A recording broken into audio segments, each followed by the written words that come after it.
we go. Wow, that took an extraordinarily long time, Nia. We're live, everybody. That thing was thinking about going live for a while. I wasn't sure if I was ready.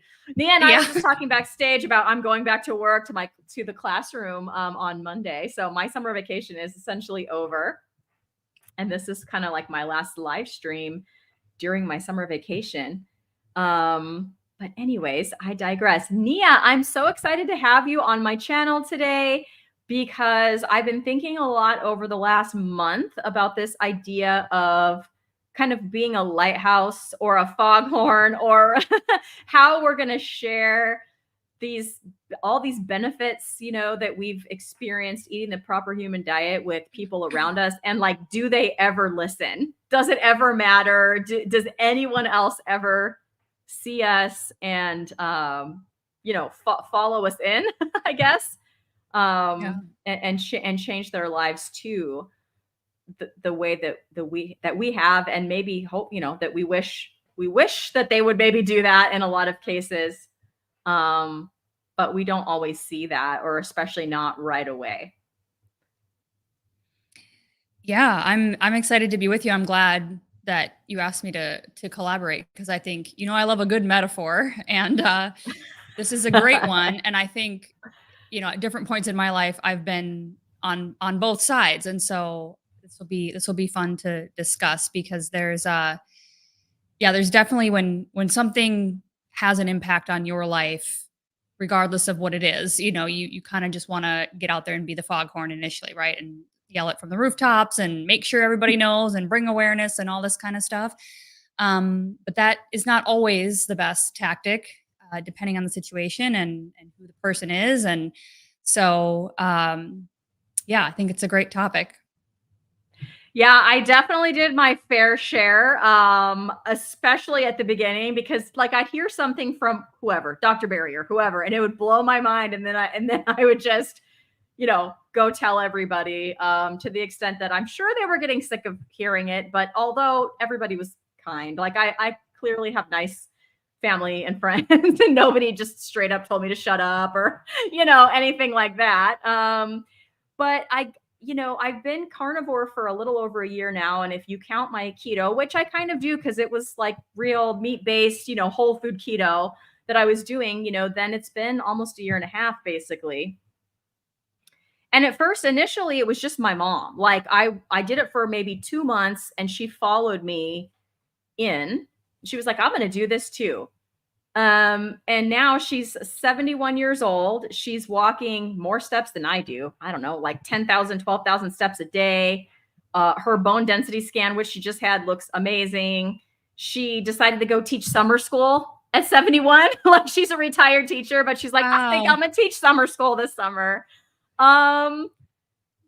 So she did like international trips and things like that. And I just thought, that's amazing. But her own friends are like, you are killing yourself. Like, you need to eat veggies. You need, they're telling her these things. And that's, her own experience is telling her different. But we at least had each other, right away. But I will say that besides her, it was a very long time before I noticed that anyone else, took notice or thought about changing their life or changing their eating. What about you? Like, have you experienced anything in your journey like that? Yeah, I'll just say I met your mom at the conference briefly, and I thought it was so cool that she came with you. And we all went out to dinner, and like I just thought it was the coolest thing to see you guys together. And I didn't get to hear a whole lot of her story, but just now you telling some of it, it's like, that's so awesome. It really just goes to show that it doesn't matter your age. Like, you can at any point improve whatever is going on in your life. So I've always sort of had a personality trait, I think, which I don't know if you would categorize as abrasive or a little bit blunt, but I've always kind of been somebody that tends to just like kind of blurt, like, well, this is how it really is, or this is the way I see it, or didn't you think about it this way, kind of a thing. And that is worked for and against me in different areas of my life. In some situations it's helped me, but in other ways it has, turned people away or turned them off to the ultimate idea that I was trying to talk about. And so, and I've been interested in nutrition and health for a really long time. And so I think people that know me well probably are used to hearing sort of more of the foghorn aspect of, whatever I'm just learning about, or, oh, did you hear about this? Or can you believe this happened to me? As I've progressed throughout my journey. Because I think that comes mostly from a place of passion. Like when I learn something new, I just feel like, isn't this amazing? Like I never put these two things together before. And now it's like the light bulb went off. Right. And I just like want to share that with somebody. But I've been probably maybe too intense or maybe a little bit on the abrasive side in the past. And so that's something that I don't know if that specifically worked against me as far as like people that know me well or people that are close to me embracing or not embracing the actual like dietary patterns that I've been adopting over the years. Or if it's just, or if it wouldn't have mattered either way. But I really think for me, it comes down to like, I love learning and I have a growth mindset and I'm always kind of like looking for that next thing. And so when I meet people that have that same mindset, I feel like I get along with that person really well, or even if we don't agree on everything, it's like that person's very receptive to whatever it is, right? Because they have an open mind and they're willing to like think past whatever box they have been in. And so I don't know that I could count on one hand the amount of people that I have maybe personally converted into like a carnivore way of eating specifically. I mean, now being online, it might be a little bit different. I may have influenced people that I have no idea about, who may have seen a video of mine. But as far as in real life, I think the most influence I have is on my immediate family. So, my fiance and my daughter, as far as, what I cook, because I'm basically the one that makes everything when we're all together. And so I take that responsibility seriously, and I do my best to be flexible, but also say like, here's the boundaries of what we eat and what we don't eat and why. Because I love you and I care about you, and I'm trying to be a lighthouse of an example by, Yep. like how much I've healed and how much I'm continuing to heal. And so that's sort of a long-winded answer, but so like nobody that I know specifically has said, "Yep, I'm carnivore now because of you." Hmm. However, I think there are always seeds that get planted, and that's more of the lighthouse effect versus the foghorn effect that maybe I've taken in the past, you could say. Yeah, I think it like what you said, seeds, I think that's so true. And in the last just over this summer break, I feel like some of the seeds that I wasn't even maybe trying to plant or didn't know I was planting, or I don't know. I just started feeling super humbled by the number of people in my family, my immediate and extended family, that are now changing their way of eating just after watching me. And it just took some consistency, I think. I had almost stopped being the foghorn, almost, because sometimes they ask me stuff, and if they ask me, I can't be quiet. Yeah, you know, yeah. you know. But the first one was my son, because he has ADHD and sensory integration processing disorder. And we've tried all the things, which I'm not going to go into. I have other videos, but we had tried every strategy that I knew as a teacher, that the counselors have suggested, and all of that from the school and the doctor and everything. And basically no improvement, like none, zero.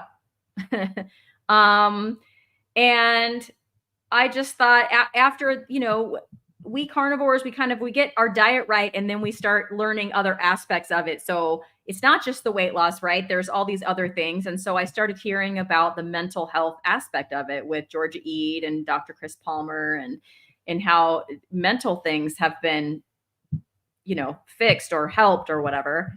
So I just kind of brought it up to him, and he agreed to do it for 30 days, and here we are 6 months later. Today is day 1 of month 7, I guess. And he's not looking at stopping anytime soon. He did an interview on Alia Wells' channel, telling it from his own words, which I thought was pretty cool. And, she asked him point blank, like, so when you're a full-fledged adult at 18, are you going to keep eating this way? And he's like, yeah, probably so, and I was like, whoa. I just, like, mom's really not forcing him, right? He's doing it of his own choice. He's definitely seeing the benefits. And so it was like my mom, and then it was him. And within the last, I guess, 16 days, my husband has completely changed his diet, Nia.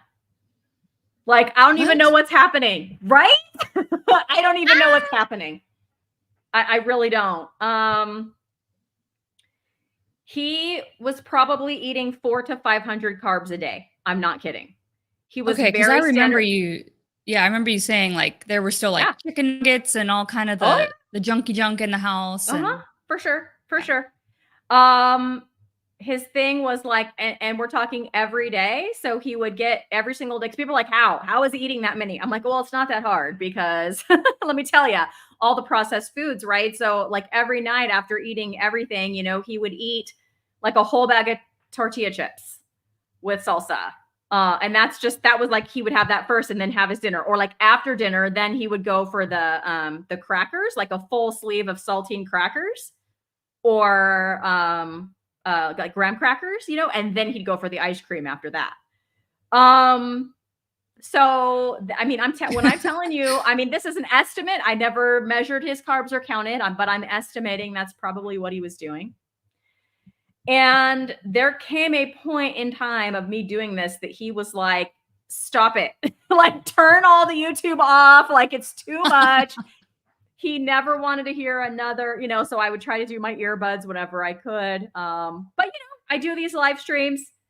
It just infiltrated his life, kind of in the background of his life, until finally he was like, all right, I'm going to give this a try. And so it's really, really funny, because I say all that to tell you, when I'm telling you what his initial plan was, like, to some people, it will not seem like a lot or a big change, but I'm telling you right now, from what he was doing, it was a big change. So he did not want to rip the Band-Aid. He had no intention of going carnivore or anything like that, but he was like, okay, I'm just going to start with going for 100 carbs or less, like less than 100. And I was like, all right, just so you know, though, that 100 is not a target. So if you end the day at 80, that doesn't mean go find 20 more carbs, and he knew all the things. Like, it was so funny, because I would be talking to like his parents, and he would start chiming in, even though he wasn't doing it. He could spout all the knowledge.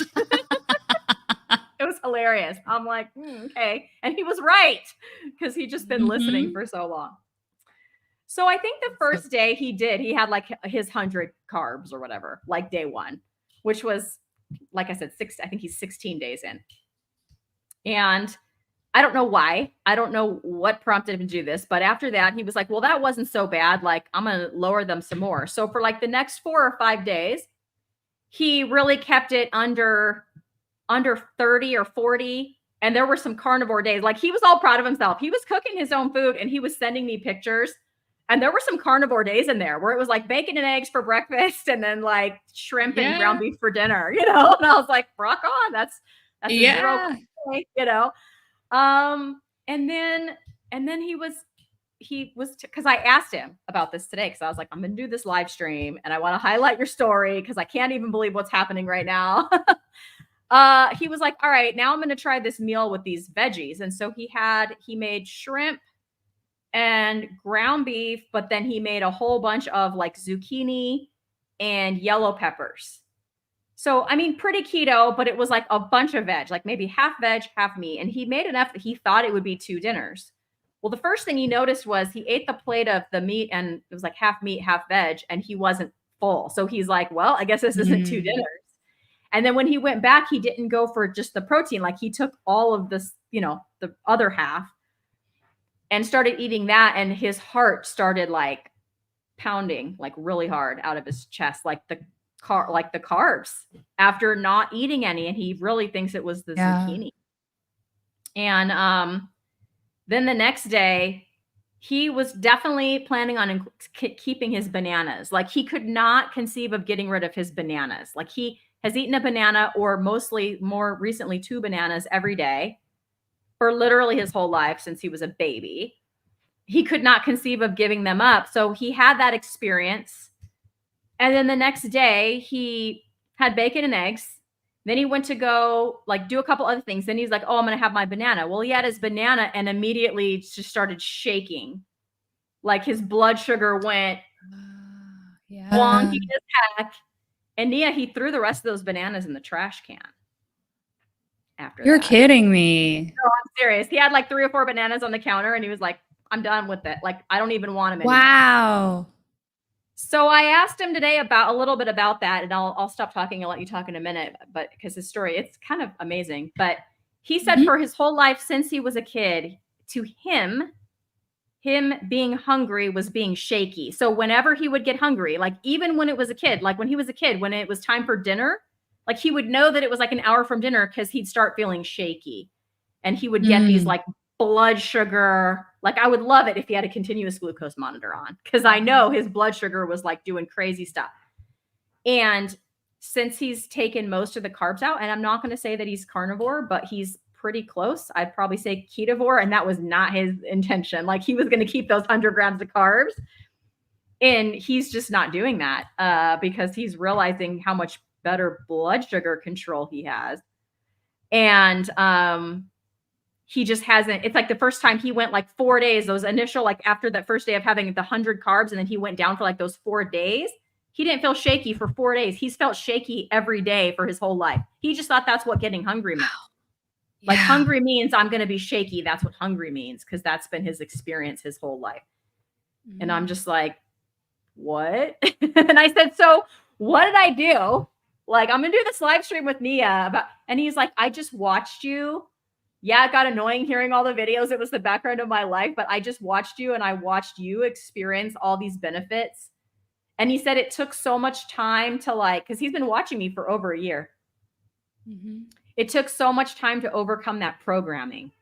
Like the programming of fat is bad, cholesterol is bad, you're going to have a heart attack, clog your arteries, sugar's fine, grains are fine, whole grains are good for you, fruit is good for you, vegetables are good for you. Eat mostly those things and get rid of the meat, and red meat especially is bad.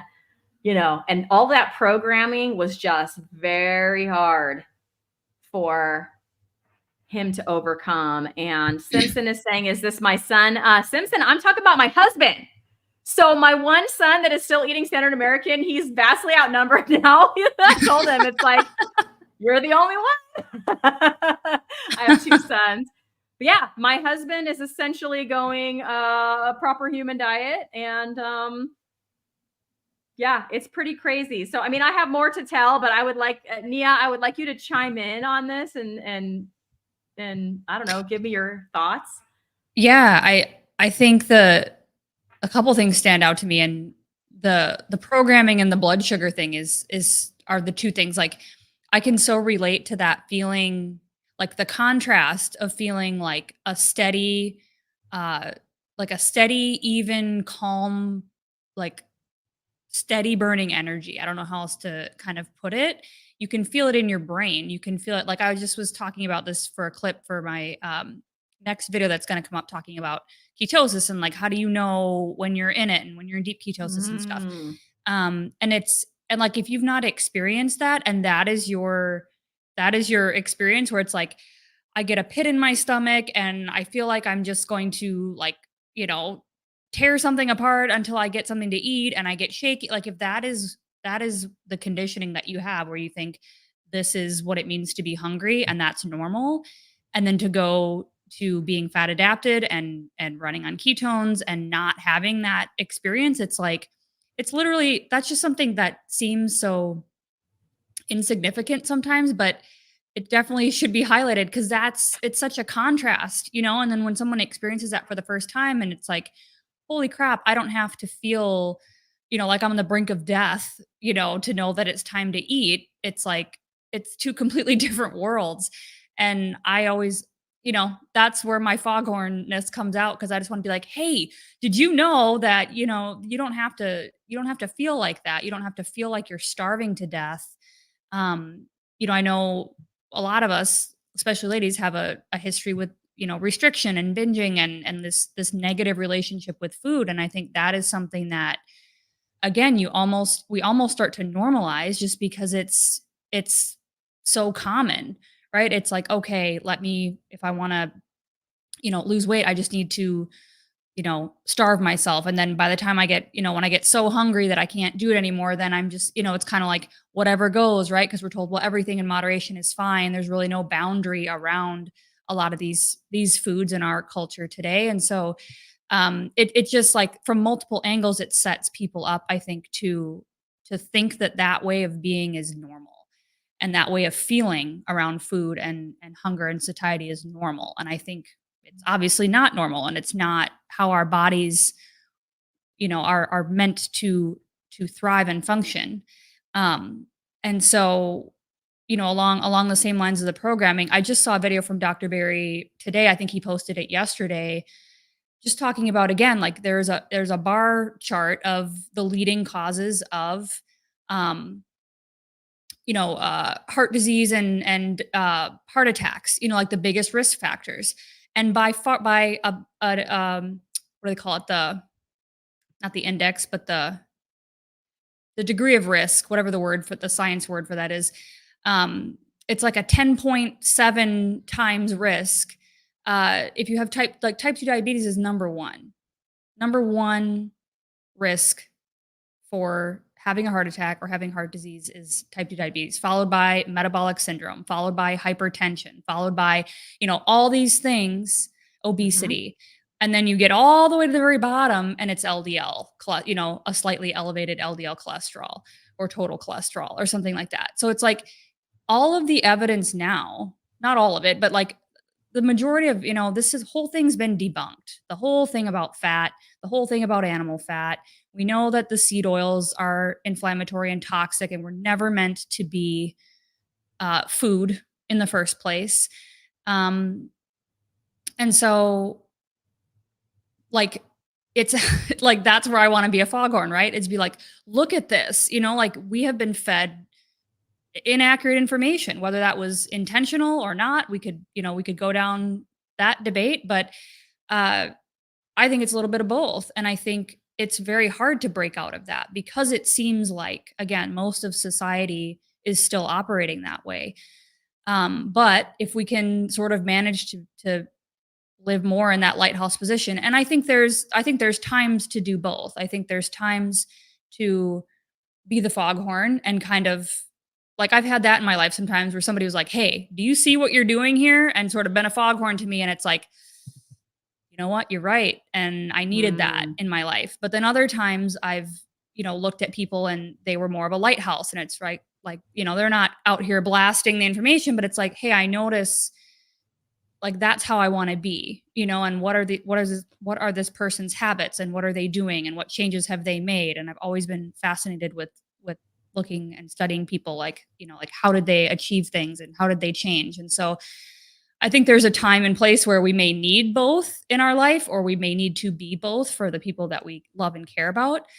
But it's very, like, you have to know who you're talking to and what is your rapport with that person? What is your relationship with that person? And where are they at in their journey, where, like, what changes are they ready for? And not everybody's ready to just go night and day in carnivore. Kind of like you were saying with your husband. It's like he watched you. And it's like, okay, she's not dead, right? Her markers are getting better. She didn't have a heart attack, her mental health is better. Her, relationship with food is better. All these things are better. maybe I could just take that first step, right? And drop my carbs to 100. Like that's, to me, that's beautiful, right? Because he made that decision on his own because you were a lighthouse and maybe a foghorn. I don't know. You can answer that if ever, or maybe you let Ken, the doctors in the background be the foghorn. But but then he got to the place where he feels comfortable based on, wherever, however far he wanted to take that at the time. And so that's the beauty of being a lighthouse in my view, is that you don't have to force somebody, you don't have to feel like it's your job to change someone else, because ultimately we can't do that. We can't force anybody to make a change that's actually going to be meaningful and they're going to stick with, if it's not a choice that they actually wanted to make. And so knowing where you sit with that person and where they are in terms of like the degree of change that they're ready for, I think helps me determine like how I'm going to talk to somebody about the things that I believe, or about health and nutrition. And obviously if they ask, that's kind of like you were saying too, that's an indicator that they want to know more. So yeah, those are kind of my thoughts. Yeah, Susie is saying it's frustrating to not foghorn. I know. You can be a lighthouse and a lot of people just don't care, even if they see you improving your health. Yeah, Nia, you totally just touched on something that I was going to say, which is the whole relationship thing. So my mom, went keto after me, and then I went carnivore, and I wouldn't say that, she didn't go carnivore, like she stayed keto, but she learned it from me and I learned it from Dr. Barry, right? So very, very meat based, but she was sending me pictures of her meals. She'll do that from time to time. And I was noticing just on my own, and I didn't foghorn it out there, but I was just like noticing that the plants were like increasing on her plate, right? Like she'd still have meat in there, but more and more plants. And I just kind of didn't say anything because she wasn't complaining about anything. She was just sending me pictures. But you were talking about Austin, and how my mom was at Hack Your Health. And she just mentioned to me, man, like my joints are like, they weren't hurting and now they're starting to hurt again. And I was like, I feel a foghorn moment coming on. Yeah. But that's my mom. And she clearly, like, she followed me in to the proper human diet in the first place, right? And so, and she knows this is what I've been doing, and she watches, some of my videos and things. But so I think and sometimes she'll ask me questions. This one she wasn't asking, she was just complaining. So I made it a point to tell her, like, I've noticed you got a lot more plants on your plate. Why don't you try reducing those, on your plate? And so, I mean, she did do that. And I haven't asked her how her joints are doing, but she did do that. And then she asked me a couple other things about it. But I think because we have that, like, we've always been really close. Like, I'm her only daughter. I have 2 brothers, but we have that mother-daughter thing.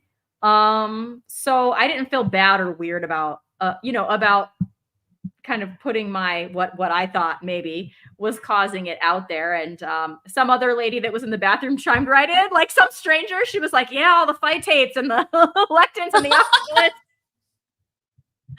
So like, yes. We're at Hack Your Health, right? So I had automatic backup. She had just overheard the conversation. A whole choir in the background, like, it was. I was like, yep. So I was like, all right, that kind of took the pressure off me. It wasn't just me saying it. And it was kind of funny. We had a nice conversation with her, after that. But I will say that a couple other things is he's already lost like 8 pounds. And he's not like super overweight, doesn't have a lot to lose, but you can already see a difference. I told him, I'm like, oh, I can notice it in your belly. It's definitely getting smaller. And he's like, yeah, I'm starting to see it now too. So that was exciting. And then the other change I'll say is that there was one day, because, originally he was just thinking of more of like a, if it fits your macros, eat it approach kind of thing. And just as long as I'm under 100 and try to keep it whole food, but there's these one burritos that he really likes. And so he was going to try to incorporate them, occasionally. Well, the very first time he ate a couple of those burritos after he had been strict for a while, he was doing one of his favorite things, which is sitting on the couch watching UFC. He loves UFC. He's a big UFC fan. And eating, right? So he's eating these burritos that he loves, and he's watching his UFC, and all of a sudden he just gets like really anxious for no reason. Like he had this totally unsettled, like, I am not comfortable here. I feel anxious and kind of upset and unsettled here.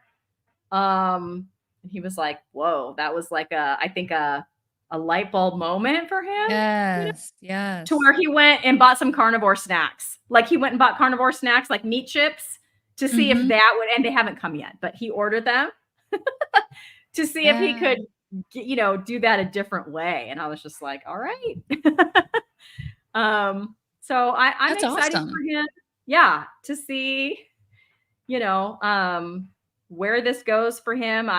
It's crazy, like how quickly, like once he experienced a couple things for himself, how quickly he was just like, well, I'm going to cut this out or that out, or yeah, just that carb knob Mhm. went from 100 down to, I don't know, 20 or 30 real fast. Yeah. So did he struggle with like transition at all? Like electrolytes, digestion, like anything that I mean, maybe that's too much information. Maybe he doesn't want you to share, but just I curious mean, he because did. that's kind of a big change, you know? I know. And he was prepared for it because I told him. But I mean, he hasn't totally cut all the carbs out. It's mostly veggies when he's going to eat them.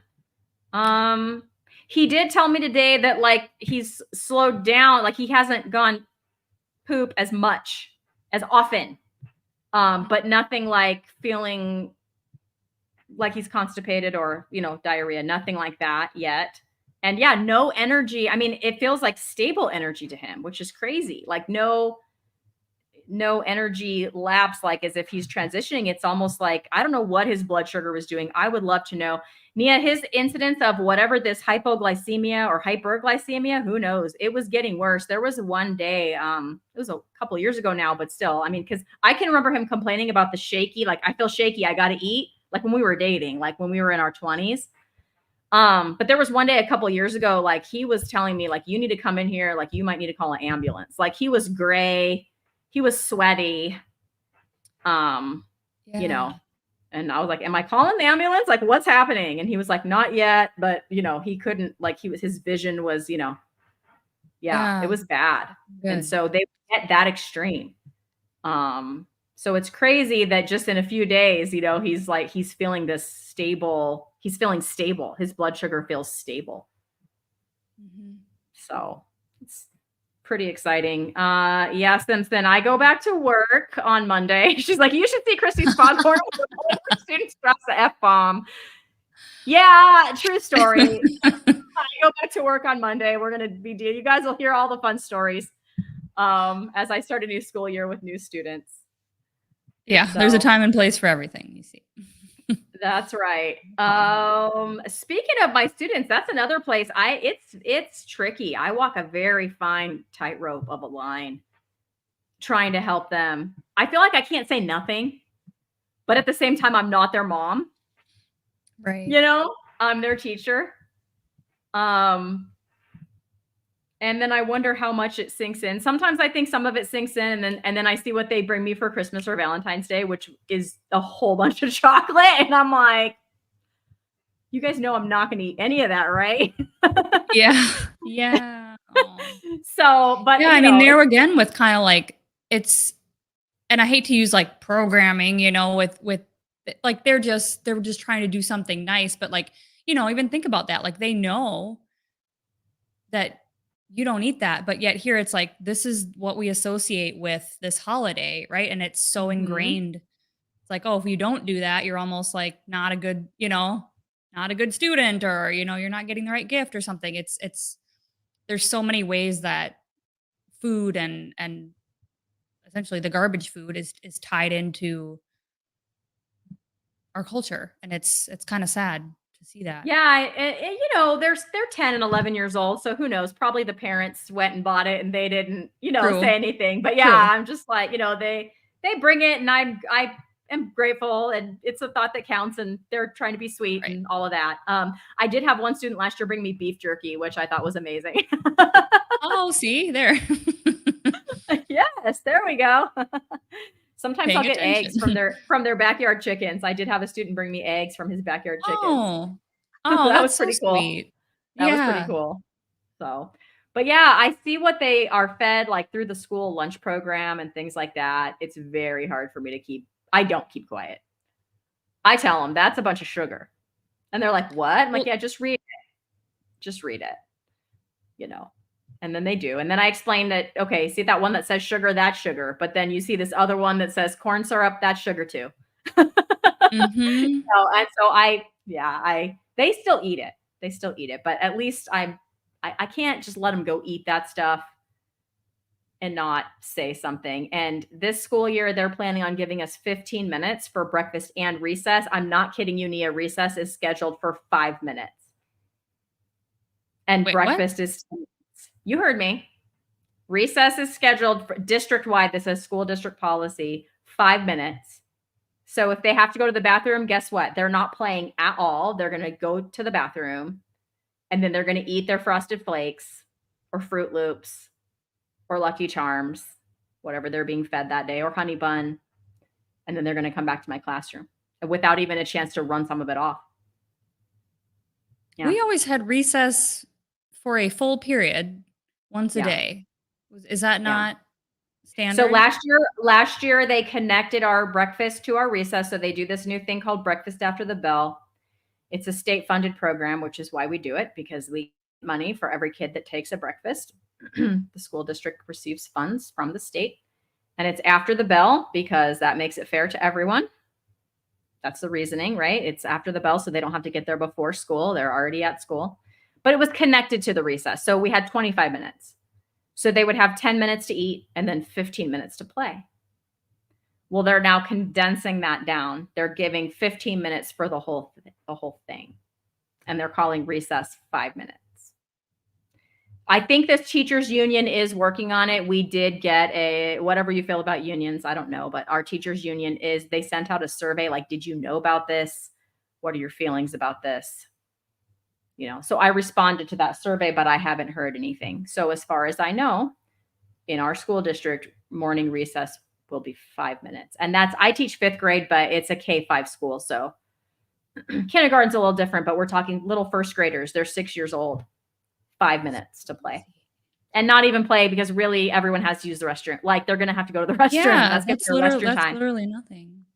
Exactly. So what do you have, 5 minutes between classes anyway? I mean, is that any more than? No, I don't teach middle school, so there isn't any between classes. So basically school starts and then we go until our recess time, and then that's when they get a break. And then we go again until our lunch time, and they have a 45-minute break at lunch. And then we go till the end of the day. But like I said, recess was always 15 minutes. And then they attached breakfast to it. So it was a 25-minute break, breakfast plus recess, together. But now in the name of getting instructional minutes back, I think is the reasoning behind that. So yeah, it's like our principal doesn't even have a choice. Like it's coming from the district level. So we'll see. I mean, we'll see what the union ends up doing, but it's very sad because now like I said, at least before they would go and eat that. And yeah, it might've been full of sugar, but then they'd go run around for 15 minutes, right? Right. Maybe work some of that out. But yeah. So in addition to needing, like Ellie is saying, that is criminal. Children need to play and socialize. Yeah. So in addition to all of that, yeah, I know. So, but I feel like I can't do as much as I would like to do. Talking about diet as far as that goes with my students, because we're under the nutrition policies of the My Plate guidelines and all of that. Mm-hmm. Yeah. So that's gotta be tough. I've heard you talking about you're probably planning on homeschooling your daughter. Is that maybe one of the reasons why? Is the school food and things one of the reasons why? It is. Yeah, we have debated this back and forth a lot, and yeah, we are pretty sure that we're going to homeschool. And there are probably a good handful of reasons. One of them is, yeah, I guess I'm not in the I guess the mindset of sort of putting my kid into that environment and then feeling like I'm going to have to battle it, like knowing ahead of time that I'm going to be against a lot of the things that, you know, may or may not be I mean, obviously it depends on the school, but I mean, there's a lot of there's a lot of I guess what I'm trying to say is like I think that it scares me to give up that much influence over my child, I guess. And I don't mean that in a negative way towards like teachers like you, because I think teachers, just like doctors, you know, like most people become a doctor because they care about health and they want to help people. I think that's why teachers become teachers too. You love, you know, they love student kids and they want to help and they want to, you know, teach children. But then you get into these situations sometimes where because of something like a state policy, you know, like you don't really have a choice with what you have to implement in terms of, you know, what the kids are getting. And so to me, it seems like uh, you know, if I had the choice, which I am blessed to have, you know, the ability to choose that, um, I would rather take that responsibility on myself. And I think, you know, part of it's our lifestyle, like Ben's in restaurants. And so we have a very sort of opposite work schedule. He has a very opposite work schedule to everything else. So he works weekends and, you know, evenings into nights. And so if she went to a regular, you know, Monday through Friday school, they would never see each other. And so that's a big reason. Um, you know, and just some of the goals we have for what we want to do and traveling and things like that. You know, I think the freedom and flexibility that comes with homeschooling is another huge factor.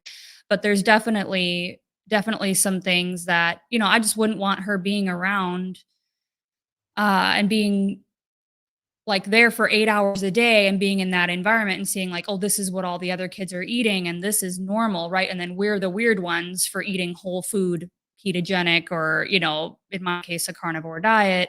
And then having to be like constantly battling that or fighting that or intercepting the information and doing that. It's like, I would rather just, you know, be selective and choose the things that we're going to put her in to be around other kids and to develop different skill sets and develop the values that we believe in as our in our family.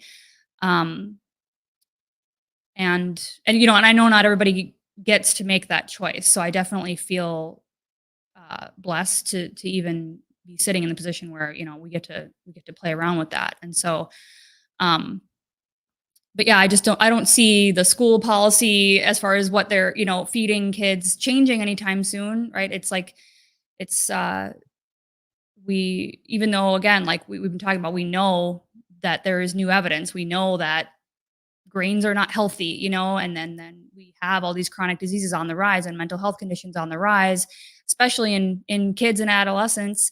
And we wonder, you know, what are the factors contributing to that? And I don't think anybody can argue that nutrition is one of them. And so I would think that that would be something that schools, you know, both public and private, however they, you know, function, would take very seriously, right? And would be up to date on the latest research, right? Like, what should we be giving these kids? Should we be giving them should processed foods at all be allowed in schools?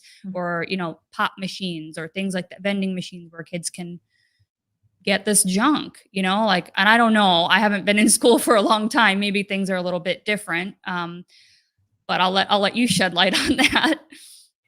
So basically, the school district, at least in my state, which is California, has no control over any of that. If you go to like the nutrition tab on the website, they just defer to the state who defers to the federal guidelines. So it goes back to those, like if you've heard Nina Teicholz talk about it, you know, those federal guidelines, which now used to be the food pyramid, now it's the My Plate.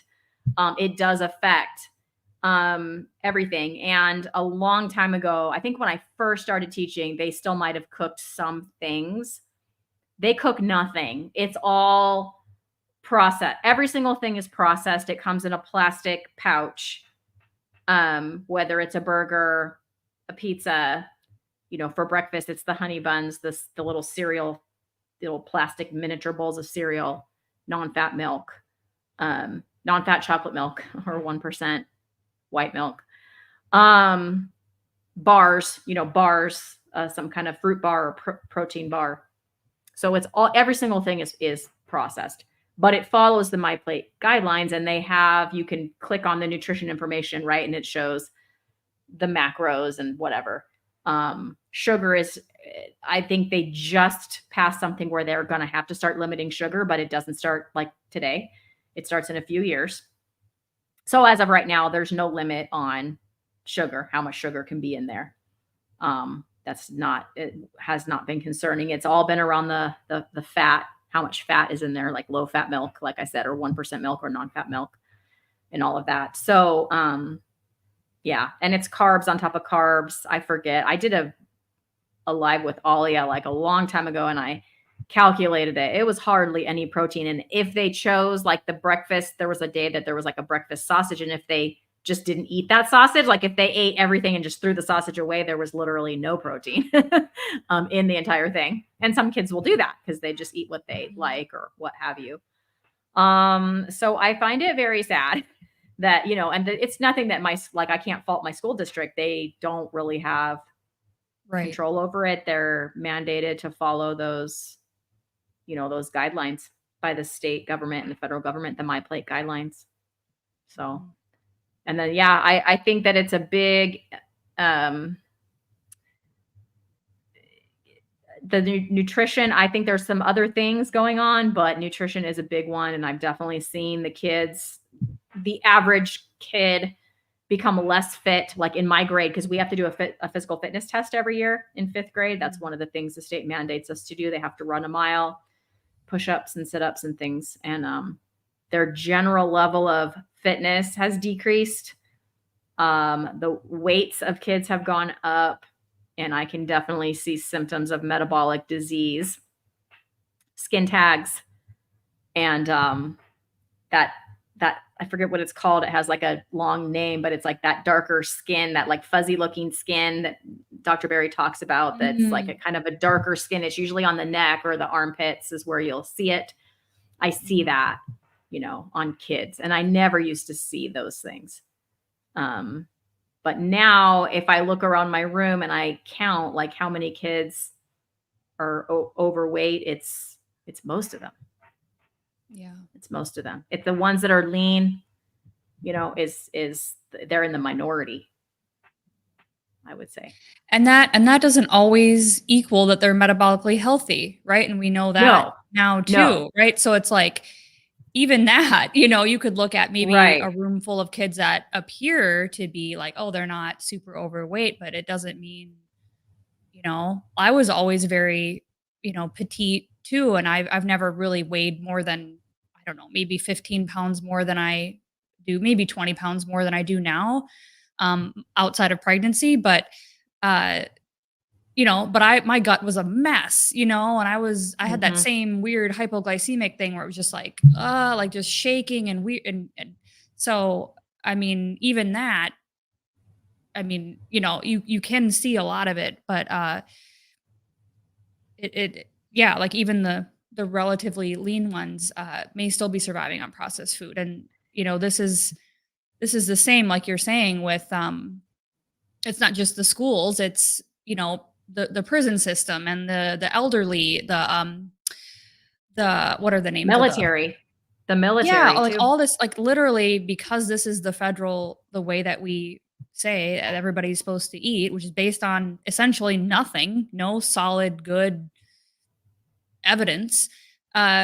Anything that's sort of an institution like that is going to have to follow it. I mean, even when I got certified as a personal trainer, which is not a you're not allowed to like give nutrition advice, but they still teach you about MyPlate, and they still tell you like, if you're going to coach your client on nutrition changes, you cannot deviate from MyPlate. That is the only place that you're, that is within your scope of practice legally to send people. You cannot talk about keto. You can't talk about, anything else outside of that. Wow. And so it's like, it's everywhere. And that's what's so frustrating to me. It makes me want to be a foghorn, is because sometimes it's like, hey, wake up. You know what I mean? Like, this stuff is everywhere, and it's penetrating all aspects of, you know, a lot of the fundamental services and things that we're a part of. And so it seems again like this is normal and we're the weird ones, right? We're the ones that are crazy. And it's like, no, it's actually the opposite, you know? And so sometimes, you know, I guess that's what the internet's for, because I can come on here and be a foghorn when I feel like it, and people can just That's right. say if they don't want to hear it. But then, you know, in my real life, I guess I try to be more of a lighthouse because, you know, you can only foghorn so much before people are like, turn her off, you know? Right, right. Well, before we get too much further, I wanted to shout out these people. So thank you, Rosie Twee, for becoming a YouTube member. That's fantastic, Rosie. And we also, a little while ago, I hope they're still here, Westfield 90 sent a super sticker. So thank you so much for that. We appreciate you guys. And I know that we did have a question. I think it was from Susan, but I think it was back when I was talking about the recess. Hey, everyone, question. Can they eat in 10 and run for 10, but then you have bathrooms and unpacking book bags, folders, etc., like Christy was saying? Yeah, that's it. And it's not even 10 and 10. It's 15 minutes.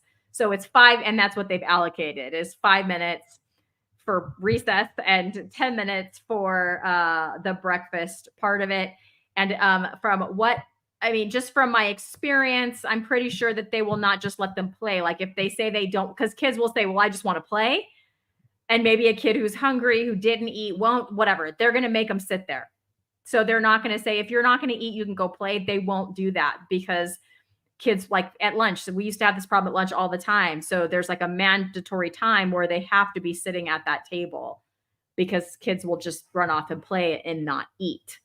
So they don't want that. So I can understand that, but I'm just saying it's going to be, they're not just going to say like, you could just play if you don't want to eat it. They're going to make them sit there, I think.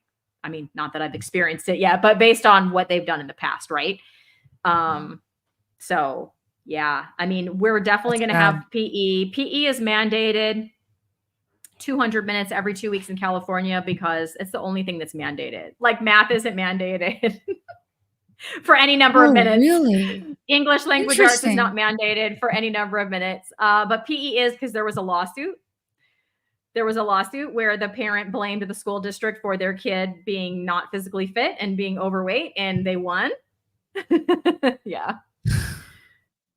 I know. Okay. So 200 minutes every 2 weeks, and we will be doing that for sure because that is the law. Oh, every 2 weeks. So is that like, sorry to interrupt you, is that like the 5 minutes count towards like, how does the 200 minutes get incorporated? 200 minutes every 2 weeks. We generally just say 100. We try to just do 100 minutes a week. But what that gives us leeway for is if we have inclement weather.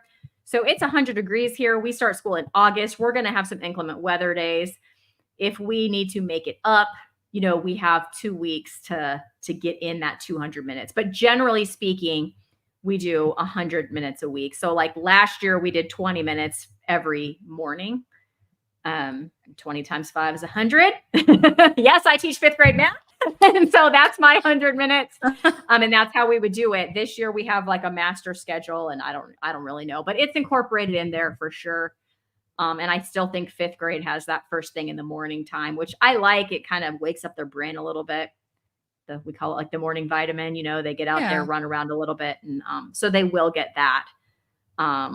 But we have to organize it. We don't have PE teachers or anything like that. So we do all of that. But yeah, we can't add on to those minutes unless we're just choosing to take time out of our instructional minutes. And with this master schedule, I know for sure there's going to be, again, that's coming from the district office. We're getting way off topic here, but people from the district office are going to be expecting us to follow that schedule, which means that if they show up and they have our schedule and we're doing something that's not there, I'm very sure we'll hear about it. So I don't think we can just give them an extra like 5 minutes to play, at least not on a regular basis. I don't think that's not going to fly, as they say. So it must be hard to be only a lighthouse at work, right? Because you're just like, what is happening? So fortunately, my teacher bestie, she was one I sort of skipped over. So she was doing low carb, I would say. We were kind of doing it together. If you know my story, I was kind of trying to be low carb without having any definition of what that meant. But, you know, we'd both be eating our hard-boiled eggs and things for lunch. And she had lost a bunch of weight. She had lost like 40 pounds. and still wanted to lose 20 more though, about the time when I really got serious about this, in February. And the cool thing is she would like ask me, because I would just start talking about, I got all excited and I started my channel, and she's like one of my best friends. And so, yeah, she would hear all about it. And then she'd go, oh, and she would kind of listen. And so she did tweak some things, and she went more to the keto end of it. She took some things out that she was still kind of holding on to, like sugar in her coffee, and things like that. And lo and behold, if, she lost the rest of her weight, she just had labs. She's doing fabulous. Great. After like a couple years of being like low carb and now keto, her labs just like really like 2 weeks ago were fantastic. Her doctor's like, don't change what you're doing. Like, you're doing fabulous. So, and she's waiting to see if it's going to help her osteopenia. So before she started this, she was diagnosed with osteopenia, which is like the precursor to osteoporosis, if you don't know. And they did put her on the medication for it. I think it's Fosamax.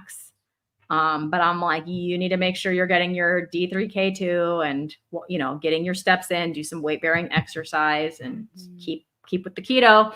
So yeah, she's been doing that, but they wouldn't do another bone density scan for 2 years. So it's been a year, but they won't, like, she'd have to pay out of pocket, and she didn't want to do that. But she's waiting to see if that's going to get reversed. But I mean, she's very like happy to talk about this stuff with me. She actually, Nia, and I think I told this once before, but I don't know if you heard it. When I first started my YouTube channel, it was going to be both of us. And then she just decided she bowed out. She had made like 2 or 3 videos and posted them. And then I took them down because she was like, yeah, this isn't me. I'm not. Yeah. So I just continued solo, Interesting. But, okay. Yeah. That's so great though. Yeah. So it's nice to have, I at least have her.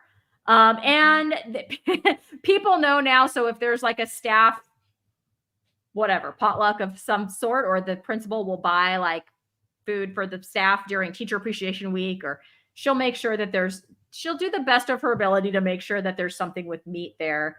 A lot of the time, like last time it was Hawaiian barbecue and all the meat had like all these sauces on it. And both of us were like, yeah, we're not eating that, but we appreciate it. Like, they tried. It's just, they don't understand it, right? They don't understand that those sauces are all sugary, and, they're like, but this is meat though. Right. Yeah. But because there's 2 of us, I'm not the only, weirdo. But I mostly keep my mouth shut unless people ask me. People will ask me. They know I have a YouTube channel. I think it's hard, like my husband was saying, to get over all of that and to actually make that change is not so easy. So yeah, I haven't had anyone totally change. She just did some tweaks, but I haven't had anyone just jump in with both feet, at work after me. Yeah, I think kind of going back to what we were talking about a little earlier with like the mindset thing. I don't know if it's because you can see where people are like, oh, I'm open to this. And now that I've been doing my podcast a little bit more and getting to talk to people a little bit deeper about like, how did you find this way of eating? It's so interesting because there are some stories where, it's like, I heard about it and it took me a while to like get on board, but you can see that person walked through that process of like, yeah, this is crazy, but I'm still going to kind of look a little bit. And then it's like, well, maybe because this person's healed. That's kind of incredible. And it's like, well, but I'm still not ready. And then, but they keep going back to it, and it's like, again, with the seed planting and just like the curiosity. And then there's like enough open-mindedness there to just consider like, well, what if, like enough curiosity there. But then I think, I also know people who, like who are carnivore now, and it's like the people in their life, it's like they see you change, they see how much better you are, they've lost weight, their diabetes is gone, their whatever's been reversed. And it's like, it makes no effect whatsoever. And like people are frustrated or heartbroken. It's like, because you watch other people suffer and it's like, are you looking at me? Like, do you see how much better I am? And how, like, are you seeing this or not? And then you want to get your foghorn out, or at least I do. And so I'm always just curious, like what that is, what the difference is, in people. Cause it's like, some people can overcome that programming, right? And see like, maybe they were really deeply entrenched in it, and it's like, but they can get out of it. And it's like some other people just, for whatever reason, choose not to, or can't seem to do that. And so I don't know the answer to that other than perhaps, sort of a fixed versus a growth mindset type of thing where you're open Mm. to looking at new ideas versus you're just like very much sort of like, well, it'll work for you, but it won't work for me type of a thing. Which I feel like I've run into at different points in my life too, trying to talk about things with people. And I wonder how much of that is like the food addiction or the carb addiction or whatever that is so strong. Because I can think of like people at work that I know that have type 2 diabetes that's getting worse. They're putting on weight. They're on all this medication for it. They know. They're like, "Oh, I got this because it's just been a big sugar party and now I have this." It's not like they think it's just something that they inherited only. I mean, I think they do think partially that because, their dad has it or whatever. But, it's just getting worse. And it's like they've asked me and I've given like full blown foghorn like, Yeah. explanations. And I don't think that they disagree that it would work, but I think that they'd want to eat their rice. They want to eat their whatever, fill in the blank. They still want to be able to have this food. They can't envision their lives without it, I feel. And to me, that's like something, I mean, type 2 diabetes, now we're talking, that's a lot worse than like my husband's hypoglycemic episodes or whatever. It's life, can be life, well, for sure, life shortening, right? Yeah. And so, like, what does it take? Makes me sad. Right. Right. And I think you're so right about that. I think, and again, that's why I love sort of like the foghorn aspect of being on the internet, right? You can interview people and you can see like, you know, with now I just lost my train of thought, but it was just like the addiction factor. And I don't think people, Mm, the vast majority of people recognize like food addiction or carb or sugar addiction as a legitimate problem, and I think that what you said really rings a bell too. It's like, and there are there's tradition in food and there's culture in food. And I think that's a huge factor too. Sometimes it's like, oh, well, you couldn't imagine like cooking a holiday meal and not making all these things that you've been making for years or their family recipes or whatever, like there's certain aspects of that come into it. Uh, really the addiction is real. And I don't think that, I think probably people think that we're crazy for talking about that sometimes, like it, comparing it to like an alcohol addiction or a drug addiction or something like that. Like I can tell I'm pretty open on my channel about, the struggles that I've had with alcohol in the past, and I've also done some other things, some drugs that are highly addictive in my past. But I've been able to stop doing those things nearly immediately when I recognized that it was a problem, but mm, the food was harder. Like the food was harder to let go of, probably because it's just more ubiquitous, like it's everywhere, and it's sort of normalized. But, it is real. Like I know what it feels like to be addicted to something, um, and then let that go. And it's like beating sugar and processed junk is no small feat. It really isn't. And I think anybody that does it should be very proud of themselves. yeah, I was talking to my husband about that today, and you're saying all these things, and I'm getting thoughts, like lots of thoughts. But yes, it's so normalized. I mean, people will bring donuts and leave them in the staff lounge to say thank you, and that's just like people get very happy about that. And in the past, even if I was trying to do low carb or whatever, like I would still go down there and have a donut. Because yeah, like sometimes I wouldn't, but a lot of times I would because it was just addicting and those things would call me and then I just wouldn't eat the rest of the day or whatever. Um, Now when I look at that stuff, and this is the part I was talking to my husband today about, because today what did he throw away? Oh, he threw away the rest of his rice cups. He used to love those like rice-a-roni, like rice cups. Yeah. I thought he ate one last night, is what I thought. He goes, "Oh no, I didn't eat it. I just threw them out, like because I thought in the trash and I didn't notice that it wasn't like there was still rice in there, you And I was like, yeah, I. It's part of the reason why I I'm going to stay carnivore. I can't say it's why I went carnivore since I just accidentally did that.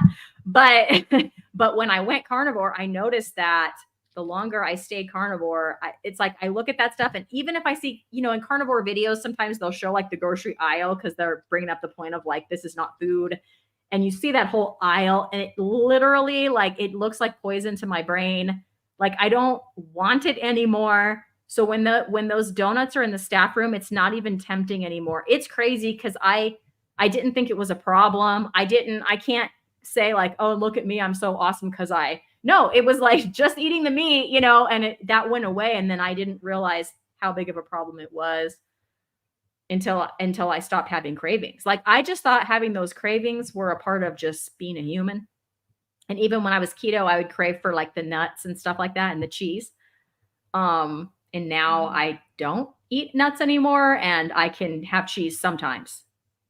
Like I can moderate cheese. Like I'll go weeks and weeks and weeks without having cheese. I don't sit there, and there's cheese in there because my son eats cheese almost every day as part of his ketovore, carnivore, whatever you want to call it, diet. So there's cheese in there for him, and for his school lunches, which we're starting up again next week. I bought a bunch, so there's cheese in there is my point. And but I don't go eat it; just sits in there. And occasionally I'll be like, you know what, I want some cheese, and I'll have some. Yeah. But I don't want to go eat those donuts. I don't. If I see a bag of Oreos, which golden double stuffed Oreos, I could eat like a sleeve at a time. Like it's like that's like I wouldn't even want to taste one, but if I did, it would probably just taste like all the chemicals that are in there to me. But it doesn't even look like, it doesn't appeal. Like it's not, I don't have to stop myself, from going in there. Yeah, I like what Ellie is saying. Like, I don't even want to smell the donuts. Yeah, I don't want to smell the donuts. Mm-hmm. Yeah. Yep. It's not appealing. It's lost its appeal, which is so crazy. And that's nothing that's like not by virtue of me or anything. I don't think it's not anything special about me. It's like when you're eating the proper human food, it's satisfying, it's satiating. You start to learn about how they create those things. Right. Like people say, like, if you can't make it in your own kitchen, you shouldn't eat it. Like, yeah, that's true. That stuff is made. It's like a lab experiment, Why would we want to eat that? And I was buying that for my kids. You ever watch that show How Stuff Works? I remember watching that years ago, and they would show a lot of times different food factories, like how these certain candies are made, these sort of iconic things or whatever. And it's it's one thing to kind of industrialize a process that might not be inherently bad, to like produce something. But when you look at, okay, that factor plus the ingredients that are in it, like it's so incredibly fake. Like we all are like, how do we even call this food? Like, that's true. How do we even call this food? And I forgot where I was going with that. Something you said made me think of that.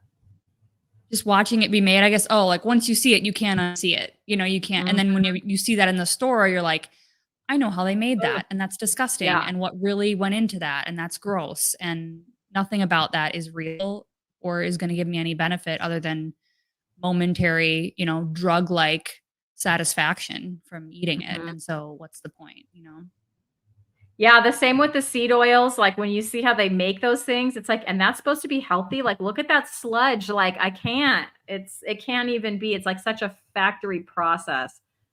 It's incredible to me. Yeah. But I kind of want to wrap this up because it's been a little over an hour. But I want to wrap this up by saying my final thoughts are. Over the last month, I've just felt really humbled. I didn't even really get into my, hi, Papa Carnivore, welcome to my in-laws, but like they're seriously considering this now because of some health issues and things that are going on there. Even though, they had significant reservations about saturated fat and cholesterol, even more so than my husband, because they were indoctrinated in it. They're in their 70s, right? So, for their whole lives, which is longer than our lives. And, they're even considering it now. So as I kind of reflected back, and I still haven't made my carniversary, and it's been 13 months, but that's kind of what I was reflecting on. And I'm thinking, wow, like just by me being consistent and by being a lighthouse, like I I was a lot more of a foghorn in the beginning. I try to like back off now unless somebody directly asks me. But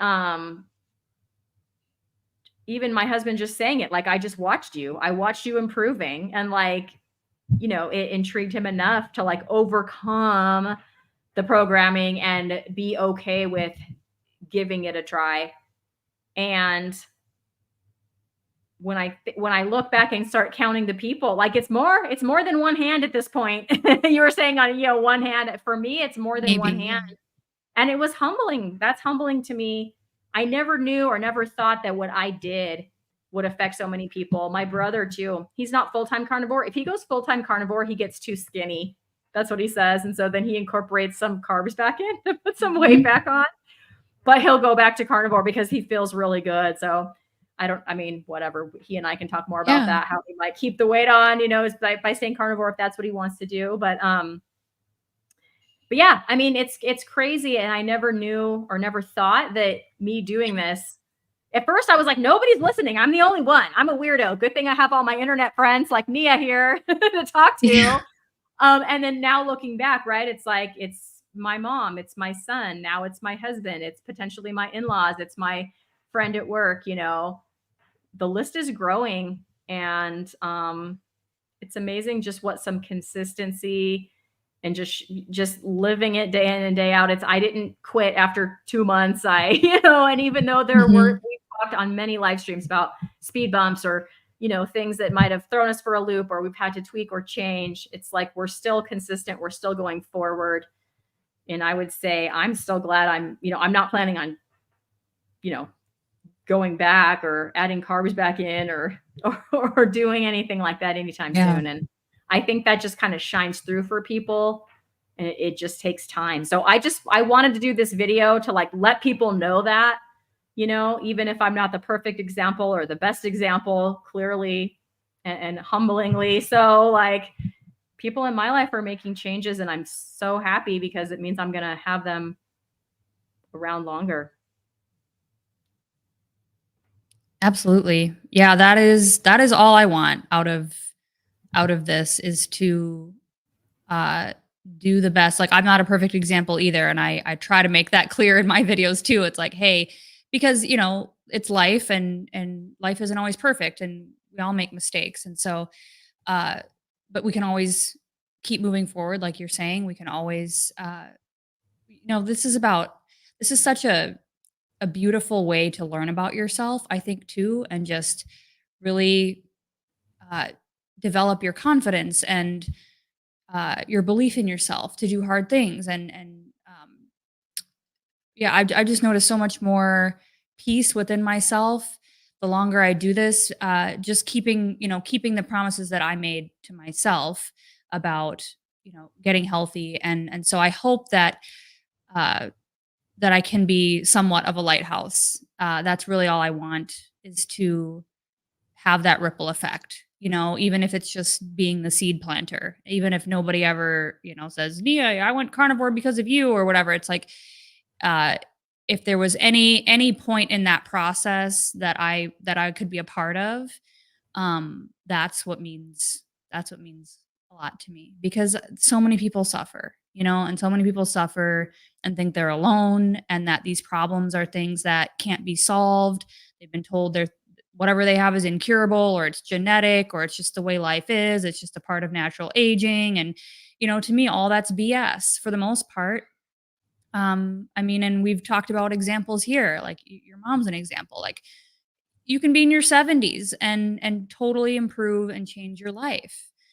And I think that is the core message that I think is so important to continue to talk about. And so I'm grateful to, yes, have friends like you, that we can do a little foghorning maybe on the internet sometimes, but but then do both. Just be at peace with doing what we're doing, and enjoy the benefits, and just live our lives hoping that we can have an impact on positively in the lives of others. And so, yeah, I had a great time chatting, and thanks everybody for being in the chat tonight.